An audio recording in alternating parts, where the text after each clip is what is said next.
Nazvali sme túto sériu predvianočnú alebo adventnú, že Spievaj duša moja.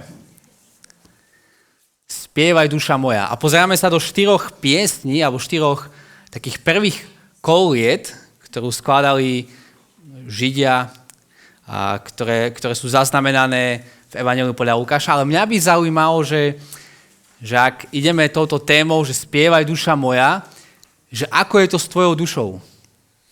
Že ako spieva tvoja duša? Aký je vianočný playlist tvojho vnútra, tvojho srdca? Tvoj mentálny, momentálny vianočný playlist. Je radostný, či je skôr melancholický? Je to lament, alebo je to óda na radosť? Lebo aj táto 4. pieseň, ktorú spieva Simeón a potom sme tam videli aj prorokyňu Annu, to je radostná pieseň, a je to taká hlboká radosť. Je to hlboká radosť v ťažkých okolnostiach. Simeón, keď vidí dieťa, staročky Simeón, tak ho berie do rúk a hovorí, že sa teší zo spásy, ktorú Pán Boh pripravil pre všetkých, a hovorí, že teraz už môžem ísť. Teraz môžem už zomrieť. Už som sa dočkal. To je taká hlboká radosť. Keď Anna vidí to dieťa a počuje pieseň Simeona, tak staručka Anna, minimálne 84 rokov mala, z toho, ako vidíme v tom texte, tak beha po tom chráme a všetkým chce rozprávať o tejto radostnej zvesti, o tom, že prišla záchrana v tomto dieťati. Je to radostná pieseň. Je to radosť uprostred ťažkostí. Izrael sa nemal ľahko v tej dobe, ani my sa nemáme ľahko dnes. Ale ako odísť s takouto hlbokou radosťou uprostred ťažkých okolností? To je také zvláštne niekedy, keď si čítate listy apoštola Pavla, ako vám neustále hovorí, že radujte sa vždycky, neustále vám opakujem, radujte sa. A my ešte vieme, že 24. si akože dať ten úsmev, pozrieť sa do zrkadla, že či ten úsmev sedí, všetko, a na chvíľku zabudú na všetky problémy a sa usmiať. Ale to nie je tá radosť, ktorú Simeón má, o ktorej Biblia hovorí. To nie je tá hlboká radosť. Vnútorná radosť uprostred zápasov, uprostred chorôb, uprostred sklamaní, uprostred nenaplnených okolností, uprostred rozpadávajúcej sa demokracie, uprostred vojny. Hlboká radosť. Túto radosť chceme aj my. Tak čo je v tomto dieťati také, že bolesť Simeona aj Anny sa zmení v tanec, v oslavu, v pieseň? Tak sa poďme spolu pozrieť na toto dieťa, ktoré Simeon bere do rúk. Poďme sa spolu pozrieť na nášho Spasiteľa, aby sme aj my odišli s touto hlbokou radosťou dnes. A aby sa nám to dobre sledovalo, a budeme sa pozerať na teologické pravdy z tohto textu, ale tie body, ako prejdeme, aby sa nám to ľahko sledovalo, tak keďže je to pieseň, tak budeme sa najprv pozrieme na autora piesne, kto to spieva, potom sa pozrieme, že čo spieva, pozrieme sa na slova, na text piesne, a nakoniec sa pozrieme, že pre koho to spieva, komu to spieva. Že kto to spieva, čo spieva a komu to spieva. Autor, text, poslucháči. No tak sa pozrieme najprv na autora piesne. Kto spieva túto pieseň? Lukáš nám nehovorí veľa, ale hovorí nám dosť na to, aby sme rozumeli, kto spieva tú pieseň a prečo to je také dôležité pre nás, kto ju spieva. Tak sa poďme pozrieť na autora tejto piesne. A také 3 veci rýchle, na ktoré sa pozrieme. A prvá vec, že autor tej piesne je Žid. No a čo? Si poviete, že prečo toto má byť užitočné pre nás? A nielen, že autor tejto piesne je Žid, ale keď sa pozeráte do toho textu, tak všetko to je také židovské. Oni sú v chráme, to je epicentrum diania židovského, hej? Že tam sa dejú veci. Chrám, Jeruzalém, rodičia Mária a Jozef prinášajú obetu. 5-krát nám autor, aby sme si to všimli, povie, že všetko, čo robia podľa Pánovho zákonu. Hej, si to môžeme všimnúť. 22, keď uplynuli dni očisťovania, podľa Mojžišovho zákonu. 23, lebo Pánov zákon predpisuje. 24 na konci, ako káže Pánov zákon. A ešte na konci, 39, keď vykonali všetko podľa Pánovho zákona. Vrátili sa do Galileje. Autor nám, všetko je veľmi židovské, Mária a Jozef dodržujú do bodky Pánov zákon, Tóru, ako ju poznali, a Lukáš chce, aby sme to videli. Ten autor chce, aby sme to videli. Prečo? Chce nám ukázať, že to dieťa, Ježiš, je pravý Izrael, narodený pod zákonom, aby vykúpil tých, čo sú pod zákonom. Galatianom 4 hovorí apoštol Pavel. Aj keď tuto je znázornená poslušnosť jeho rodičov, Márii a Jozefa, ale Lukáš nám už stavia takú trajektóriu, aby nám ukázal, že ten, ktorý prichádza, toto dieťa, bude dokonale poslušný voči Božiemu zákonu. Toto dieťa musí byť dokonale poslušné voči Božiemu zákonu. Prečo? Prečo je to tak dôležité pre nás? Preto, lebo len tak mohol byť dokonalou, čistou obeťou za hriechy celého sveta. Lebo len takto mohol vykúpiť, zachrániť z trestu nás ľudí. Len tak, že sa stal dokonale poslušným. On bol jediný kvalifikovaný, aby nás vykúpil. Ten záchranca musí byť dokonale poslušný Božiemu zákonu. Prečo to je dôležité? Lebo nebolo by záchrany, keby Ježiš nebol dokonale poslušný. Totižto Svätý Boh nemôže prehľadnúť porušenie zmluvy. Keby prehľadol, tak sme strátili raj. Sme strátili dokonalý raj a dokonalý vzťah s ním. A to by bola katastrofa. Ale Ježiš svojou poslušnou sa stal jediným vhodným, dokonalým spasiteľom. A čo ja s tým, že Ježiš sa stal dokonalým, vhodným spasiteľom? Ale rozumej tomu, že naša záchrana je čisto v rukách tohto kráľa, Ježiša Krista, nie v našich rukách.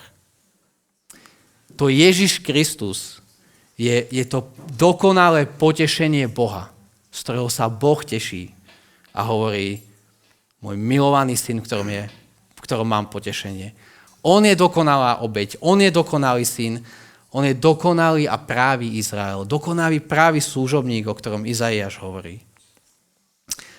Preto to je veľmi dôležité, kto spieva túto pieseň, že je Žid. Druhá vec, tento Simeon, nielen, že o ňom vieme, že je Žid, ako to tam všade vidíme v tom texte, ale vidíme ešte jednu vec, že je starý. Keď berie dieťa na ruky, tak hovorí, už som sa dočkal, už môžem ísť, už môžem zomrieť. Nielen Simeon, ale aj tam ďalej, keď sme pozerali Anna od 36. verša, sa dočítame o jej veku, alebo ako dlho žila ako vdova.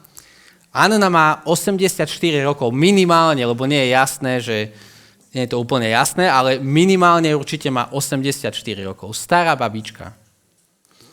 A ešte aj v predchádzajúcej kapitole, keď sme mali Zachariáša a Alžbetu, oni boli starí, lebo už nemohli mať dieťa. Ich vek im tomu bránil. No a potom Lukáš nám dáva taký zvláštny kontrast, že hneď po tomto texte máme ešte jeden taký textík, ktorý už možno nie je adventný, a ktorým končí 2. kapitola. A to je o tom, že 12-ročný Ježiš, mladúčky Ježiš, príde zase do chrámu, príde späť, ale už má 12 rokov. A všetci žasnú nad tým, aký je mladý.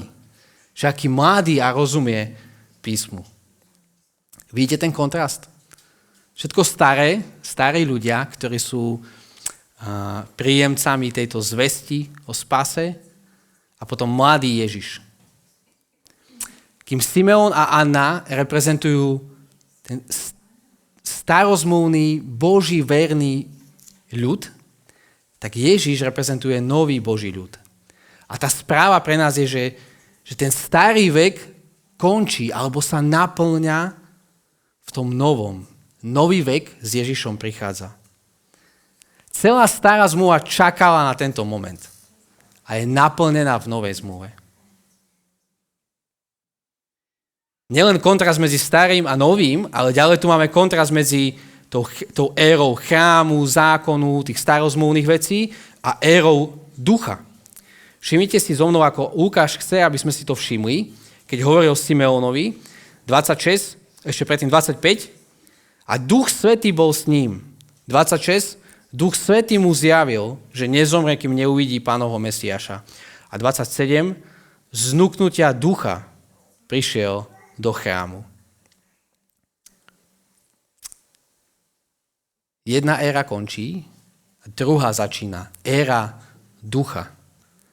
Simeon je plný ducha a tak môže rozpoznať, že to dieťa je spasiteľom sveta.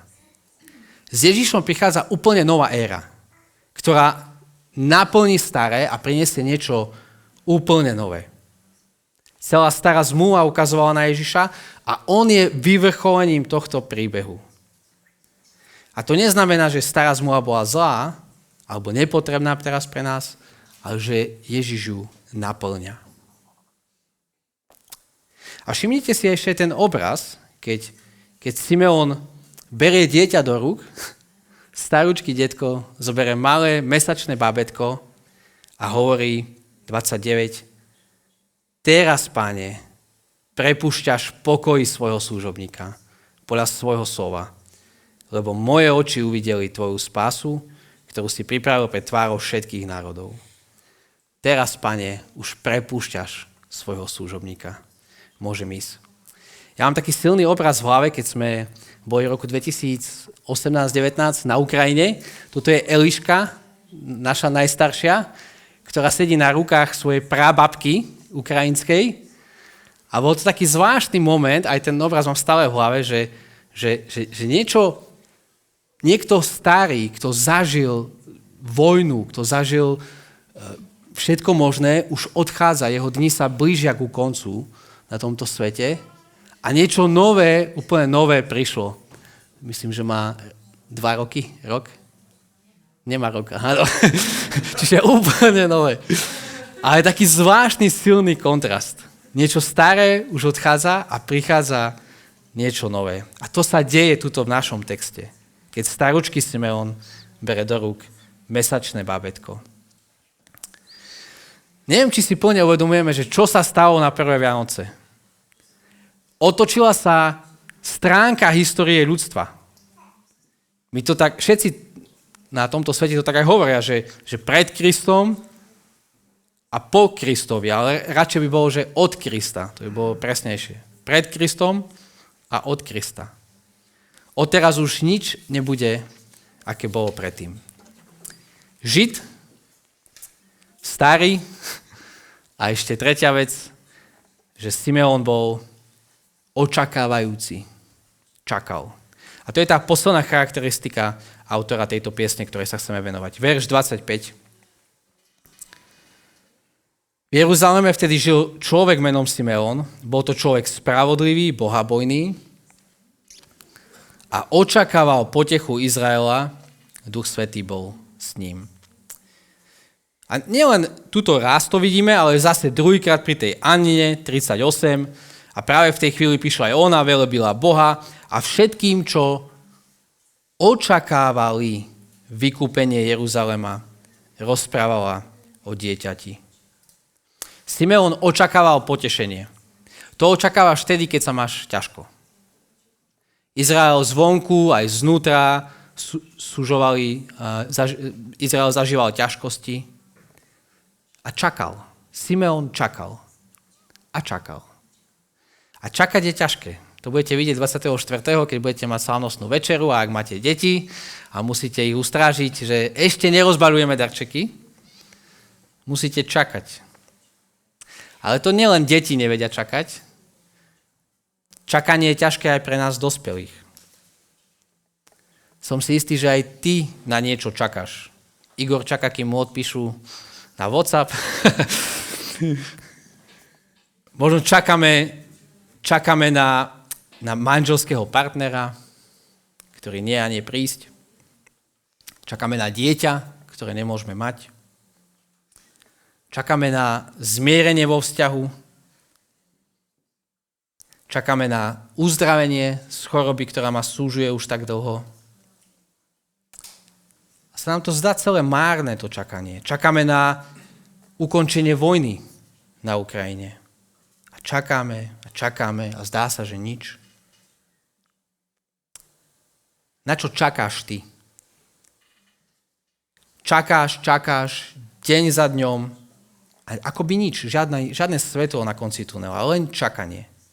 A ono to môže pôsobiť ako večnosť a bolieť ako peklo. A skutočne aj to je peklo. Večnosť márneho čakania. Simeon očakával na záchranu, na potešenie. Celý svoj život poznal Božie prisľúbenia, poznal, čo Boh sľúbil a čakal, že splní to, čo sľúbil. Deň za dňom, týždeň za týždňom, mesiac za mesiacom, rok za rokom čakal, pozoroval, modlil sa, dúfal, dôveroval, čakal na útechu. Útechu, ktorá by vystredala toľko smútku, toľko slz, záplavu bolesti. To sklamanie bolo všade prítomné. Ľudia dúfali v život, kedy život už vystrieda smrť. Túžili po sile a dostávali chorobu. A namiesto pokoja tam bol rozpor, nenávisť. A toto všetko Simeon videl. A nielenže videl, ale cítil tú bolesť. A túžil po úteche. Túžil, aby Boh potešil svoj ľud. Aby priniesol útechu svetu, ktorý trpí. No, až v jeden deň, keď mladúčky manželský pár prichádza do chrámu s mesačným dieťatkom, vtedy mu Duch Svätý zjaví, že je to tu. Je to tu. Dočkal si sa, Simeon. Prišiel. Hovorí, môžem už zomrieť. Dočkal som sa. Moje oči videli spásu.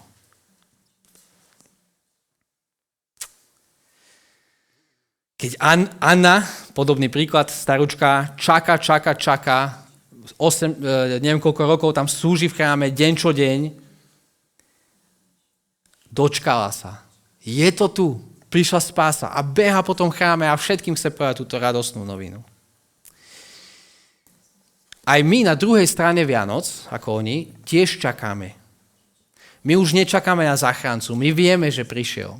My dokonca vieme, že zomrel za svoj ľud, aby nás zachránil. Ale čakáme, kým si nás zobere k sebe. Čakáme, kým už nebude slz a bolesti. Čakáme na jeho kráľovstvo.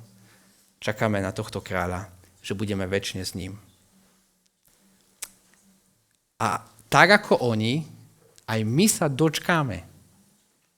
Dočkáme sa. Toto nám Vianoce pripomínajú. Zatiaľ sme len prešli, že kto spieva túto pieseň, Simeon. A teraz sa pozrieme na to, že čo spieva, aké sú slova tejto piesne. A skúsime v takých dvoch rýchlych bodoch. Simeon spieva o záchrane, to dieťa, na ktoré pozerá, prináša záchranu. A tá druhá vec, že to dieťa prináša nový konflikt. Prináša nepokoj. Prináša záchranu, prináša konflikt. Teraz, Pane, prepustíš pokoj svojho služobníka podľa svojho slova, lebo moje oči uvideli tvoju spásu, alebo tvoju záchranu, ktorú si pripravil pred tvárou všetkých národov.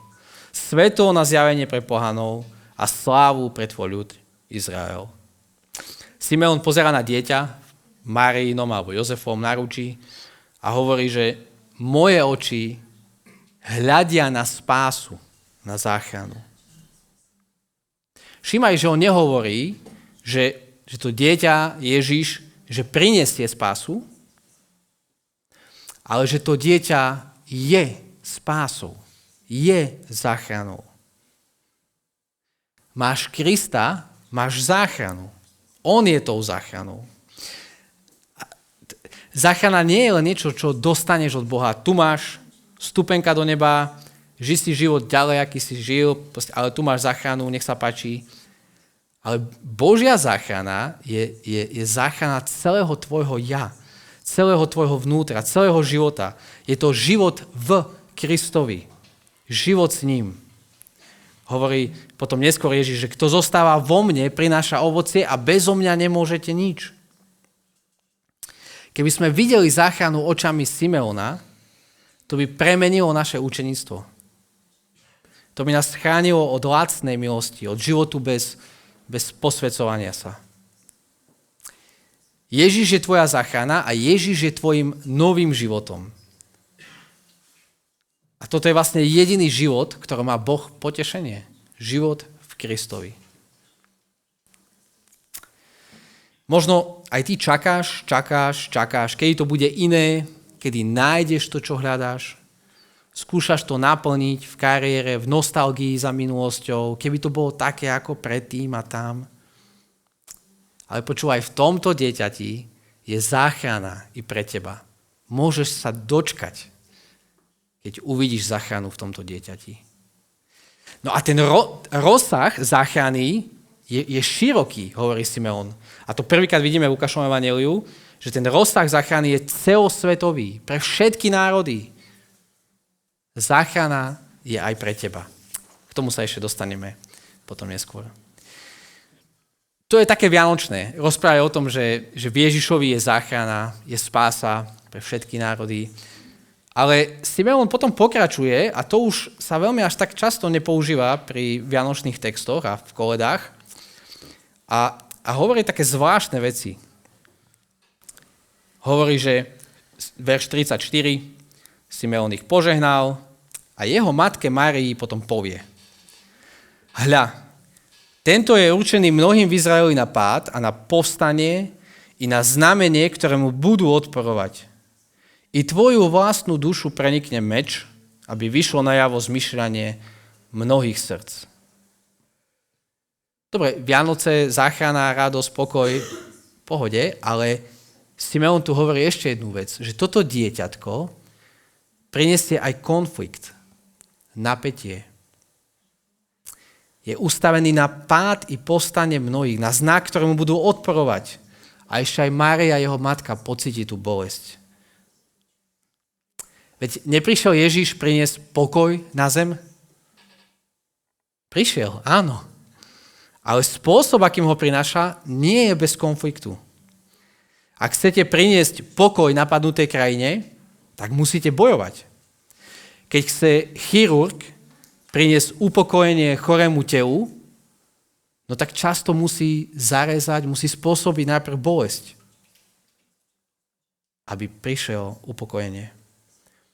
Ježiš prišiel ako pán celého sveta a to mení hru. Ako ten, ktorému patrí každý centimetr nášho života. A preto jeho príchod nevyhnutne prináša konflikt. Ako prišiel Ježiš priniesť pokoj na zemi? No tak, že donesie meč, ktorý ide do centra tvojho ega, bytia, aby priniesol skutočný pokoj, skutočné zmierenie.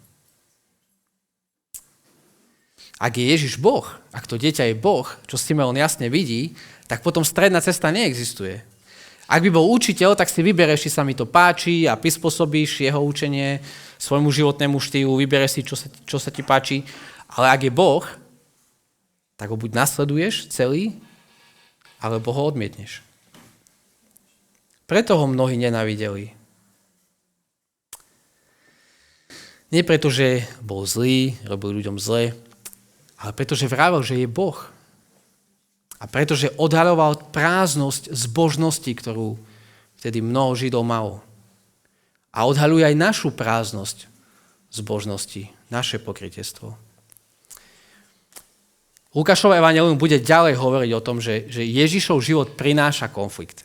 A Lukáš napísal aj akože pokračovanie svojho evanjelia, knihu Skutkov, a tam pokračuje v tejto téme, ale potom hovorí, že správa evanjelium, ktorú učeníci nesú ďalej, tá prináša konflikt. Ježiš prináša konflikt a potom aj jeho správa o ňom prináša konflikt.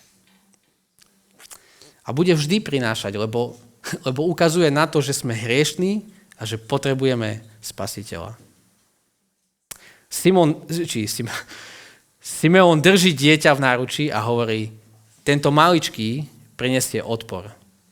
A to isté platí pre všetkých, ktorí ho budú nasledovať. Ale to, čo chcem povedať, že buďme tvorcami pokoja. Lebo evanjelium, ktoré nesieme, tá správa, prináša najhlbší pokoj. Pokoj s Bohom, pokoj vo vzťahoch.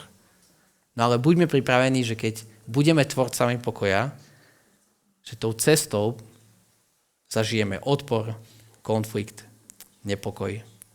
Žalm 127 hovorí, ja som za pokoj, ale keď sa ozvem, oni sú za boj. Toto často kresťania budú a aj zažívajú. Ale sa nezastav, kráčaj ďalej. Lebo tento pravý pokoj potrebuje svet. Tento pokoj, ktorý má Simeon, keď zoberie to dieťa a povie, už som sa dočkal, ja kľudne už môžem zomrieť. Môžem ísť. Moje oči videli tvoju záchranu. Záchrana i konflikt sú slova tej piesne. No a na záver, pre koho spieva Simeon túto pieseň? Autor je Žid, ale pieseň je pre všetkých. 31, 32. Tvoja spása, ktorú si pripravil pred tvárou všetkých národov. Svetlo na zjavenie pre pohanov a sláva pre tvoj ľud Izrael. To je prvýkrát, kedy Lukáš začne hovoriť o tom, že spása, ktorú Ježiš prináša, nie je len pre Židov, ale je pre všetky národy. Rozsah tejto záchrany je celosvetový, je globálny. Záchrana pre všetkých. A preto môže byť Ježiš aj tvojou záchranou. Bez ohľadu na to, čo si urobil. Bez ohľadu na to, akú farbu kože máš, starý, mladý si, aké je tvoje pozadie sociálne, ekonomické, náboženské. Všetci. Všetci, ktorí dôverujú Kristovi, že on je jeho záchranou, všetci môžu prísť a nájsť pravý pokoj, zažívať pravý pokoj, ktoré toto dieťa doneslo. Všetci.